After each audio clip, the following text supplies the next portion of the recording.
Happy Sunday, everyone. It's me, Irene, from Agape Greeting Cards. Today, I'm going to be utilizing a bit of greenery or green shades on this 110-pound cardstock card base.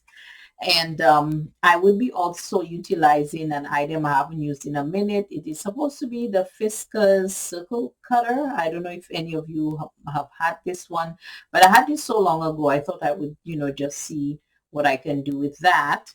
And I do have some like 3 shades of green here and a couple of pieces of pattern paper. They're all 5.5 by 4.25.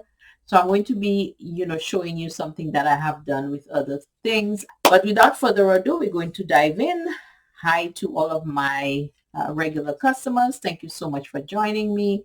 And I do appreciate you, each and every one of you, for your support. So I'm going to go ahead right now. I do have the blade already in here. So this is what I'm going to do. It's not going to necessarily be a circle, but basically you kind of, have this, here just, and then you rotate it. If I can remember how to rotate it, I haven't used it in so long. I'm just trying to figure out how I do this. Okay, so I'm going to go ahead and get this grounded here, and then I'm going to go ahead and just do some kind of a circle here.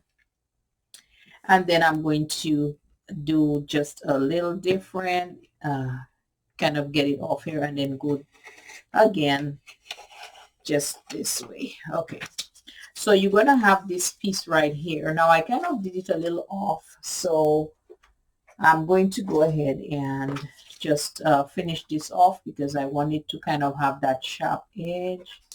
So this is one piece right here. Okay, now I'm going to get another piece of this one. It is so funny how I cannot even remember how to use this. That's to show you, like I said, how long ago I have literally used this, but I think I'm getting back into the flow now that I'm doing it again. So I'm just going to go ahead and do a few more of those, and I will do the same with the pattern paper, and I shall be right back. Okay, so I do have the pieces done. I was having a bit of a challenge because, like I said, I haven't used this circle cutter in so long, but hopefully it will work out. So let's take a look here. So I have a few pieces here. There was a piece I wasn't too happy with. I'll see if I can incorporate it because this piece didn't come out too well. So let me go ahead and get started. So I'm going to go ahead and arrange these as best as I can based on how I was able to, get it all cut up. So let me just go ahead and just get this done here. So if I start off in this corner here, I'm going to start here and see what happens. Okay, so that's the first one. That's the whole idea of it. Then let's see. I am going to use perhaps this one, and I'm going to now kind of, let me see if it will overlap the way I was hoping it to. Let me try the other one because I'm trying to get a certain effect, but guess what? Okay, so we can use this one here, which would have that pointy here. It may not go for all of it, but let's see.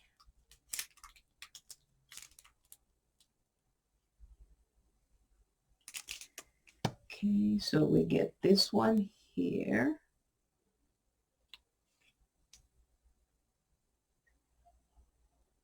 Okay, so this is the other option, the other piece here. So now I'm going to try, let's see, this piece on here. Now it doesn't matter, it doesn't have to be all peaked, I'm just doing my thing. Or we can always start it off here, or we can do this one.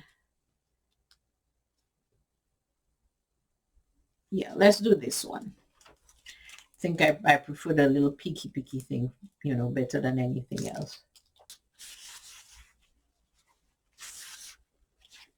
So if you see, there's a nice little design here. Let me see. For the front part, let's see if maybe we can get away with doing, let me try this piece because this was a piece I didn't really want. All right, so this is actually the design. So thank you so much, guys, for watching. I'll see you guys next week. Stay blessed and safe. Bye.